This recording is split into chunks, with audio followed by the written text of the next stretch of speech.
Bro, big news. The new Real Madrid manager going into the next season is none other than Jose Mourinho. Now, I'm not gonna lie, I can't wait to see this guy work with Ronaldo, Benzema, Mesut Ozil, Xabi Alonso, Sergio Ramos, Marcelo.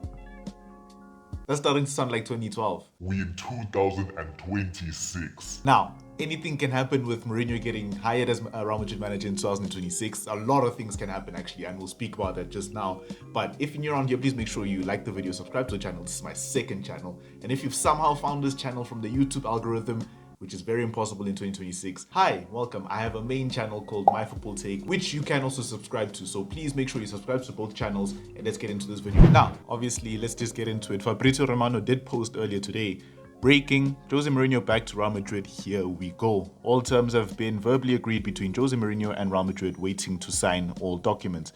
Plan for initial 2-year deal. Jose Mourinho to travel to Real Madrid after the Bilbao game. This special one is back. Now, there's a lot of opinions about this whole thing, and I understand that Jose Mourinho is, for me, the greatest manager of all time. Of course, Alex Ferguson, Pep Guardiola, Carlo Ancelotti to a certain extent as well. There's like a lot of really good managers, and I feel like Jose Mourinho also does fit that bill. I feel his achievements speak for themselves as well, right? But we are looking at a manager who is in 2026. I don't know how many years into his career right now, right? And he's being asked to coach a team that is looking to become good again, right? Which is looking to become champions of La Liga, try to dethrone Barcelona again, try to win the Champions League again. It's been how many years now? 4 years since they've won the Champions League, which does sound kind of like there's teams that haven't won the Champions League in 10, 20 years, and there's just a 4-year drought. But that's where Real Madrid are supposed to be constantly. This is a team that is built on success. And I feel like Mourinho is that type of manager that you look at to kind of get that success. But that's something that you do 10 years ago, right? That Mourinho isn't that person who will get you those things today. But unfortunately, it does fall into that situation of where do Real Madrid look? Because I don't really think the managerial market currently is the best. All the managers that could be good enough are busy with other teams or other nations. Because Ancelotti, even if they had to bring him back, he's at Brazil currently. Thomas Tuchel is coaching England as well. Nagelsmann is at Germany, even though I don't think they would hire him anyways. Pep Guardiola is still at Man City. I don't think he'd go to Real Madrid anyways as well. Everyone is either out of the game or currently busy. And if you're looking at the free agents, I don't think anyone's going to try get Ruben Amorim. No. So I kind of do understand where the Mourinho thing comes. But yes, more reasons to look at why Jose would be back at Real Madrid currently. I feel like Perez is looking for a manager who will control the situation at the club. Because I feel like for a long time, I could say Real Madrid in these last 2 seasons have liked someone who could control situations like a Mourinho, for example. And when we look at the managers that they really hired recently, we look at Xabi Alonso as well. As respected as he is in the football world, I don't think as a coach demands that respect from the squad. You're looking at Mbappe, Vinicius, you're looking at Fede Valverde, Carvajal as well. These are players who have won big things. They've won Champions Leagues, they've won World Cup trophies, they've won multiple things under the best managers in the world. And it wouldn't make sense that someone who has just come from Leverkusen to try control the situation, I wouldn't listen to you if I'm being honest. The same thing with Arbeloa, bruh. Like, I'm being honest, right? I'm gonna be honest with you, bruh. If I'm someone who's won the Champions League or has won multiple league titles and has been coached by Zidane, Carlo Ancelotti, Luis Enrique, I am not listening to someone who was a backup to Carvajal in the 2010s. So basically what Mourinho is here to do is to bring his level of experience to the club. He's experienced everything. He's been at Real Madrid before. He's also worked with players who have, played at that level, won things at that level with him as well. So it should be something easy for him to control, you know what I'm saying? So you're bringing in a manager who's used to winning with Real Madrid. You're bringing in a manager who can control the dressing room, get players to actually listen to their managers. Unlike under Arbeloa, who you have Mbappe cutting pipe bombs after a game, bruh. Arbeloa, I don't feel you. Bellingham, stop sending directs on Instagram. They're doing the most, and Arbeloa cannot control that, bruh. And I get it. Who is listening to Arbeloa? And I also think that Florentino Perez is looking for someone who can make Real Madrid a team to fear again. Like in the early 2010s, or even you can just say the 2010s in general, Real Madrid were very feared. Real Madrid were very, very feared, and they were going head-to-head with Barcelona for a long time. They were winning Champions Leagues like nothing every season, to the point where it was a requirement every season. And now it's kind of different. Bro, out of the last 7 El Clasicos, they've only won 1.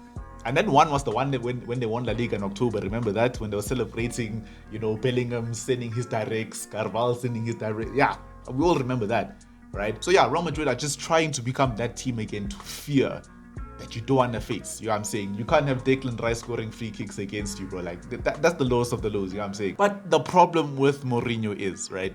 And I get, he has the track record, he has everything, but when we look at Mourinho, and I did mention Mourinho in 2026, he's currently at Benfica and he is doing well, to be fair. I think the season currently ended. He finished third in the league, unbeaten, which is really good. But I don't think you should be getting a Real Madrid manager from Benfica, right? That should make no sense to me. And when we look at the last 5 clubs that Mourinho did coach, we're looking at Benfica, Fenerbahce, Roma, Spurs, and Manchester United. Those are the last 5 teams that he's coached.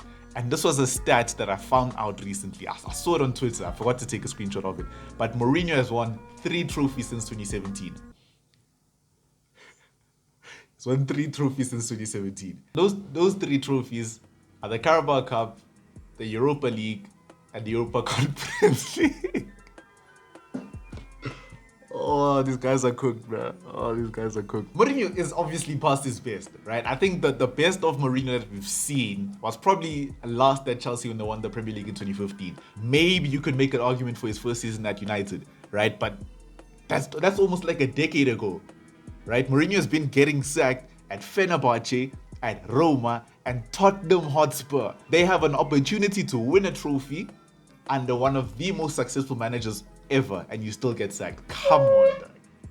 Come on, dog. Not to mention that this guy is like at every club is probably beefing with someone. At United, obviously, he was beefing famously with Luke Shaw, calling him fat, which I also kind of agree with. At Spurs as well, also beefing with Danny Rose. I remember that one, that all or nothing clip as well. There was just a lot of controversy around Jose Mourinho in the last 10 years. Even the Benfica one recently with Vinicius Jr., which we will get into a bit later. But you can see that in the last 10 years at least, Mourinho hasn't been good, bro. Let's just keep it a buck, bro. And to go from those clubs to coaching Real Madrid and expecting them to go, challenging from the league for the league again and challenging for the Champions League just makes no sense to me. But then again, it's not all doom and gloom. I feel like Mourinho will try to command that respect from the team anyways. I feel like Mourinho also in these last 10 years as well has managed to get the squad together to, with their leaders as well. You can look at recently as 20, I'm saying recently as 10 years ago, but at Chelsea, they had leaders, they had Matic, they had John Terry, they had all these guys, the senior players who held that squad together. There was good squad harmony, and that's something that Real Madrid do lack currently. They don't have the senior players who can keep a squad together. They lost Cruz, they lost the Modric, and Carvalho, you could say, is that senior player, but he's out there on the bench laughing at Trent. So I don't know.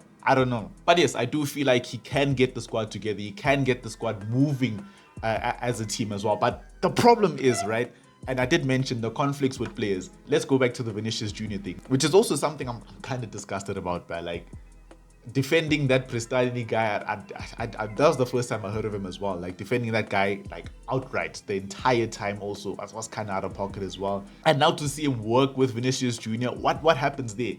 Does Vinicius Jr. just stay because he loves Real Madrid or something, or does he leave? I don't know. I'm just saying, right? Vinicius. I'm just saying, just me talking to you, my bro. If Mourinho starts acting up, I'm just saying, like, if Mourinho starts acting up, just saying. But yeah, could potential problems with Vinicius Jr. also happen? Because Vinicius is a very important player to Real Madrid as well. So starting to beef with him also, a very informed player, can bode bad for the squad as well. What will also happen to Mbappe is he also someone who'd want to leave because he's getting scapegoated currently. I feel unfairly. Of course, the dictator stuff is very funny. I don't lie to you, bro. Like, it's very funny. But I do feel like people are kind of scapegoating Mbappe like too much, in my opinion. But what happens when Mourinho comes as well? Are they going to work together? Are they going to work against each other as well? Because Mourinho is someone who you will, generally respect. Again, going to the Arbeloa thing, I'm Mbappe, you the backup right back. It's not going to work.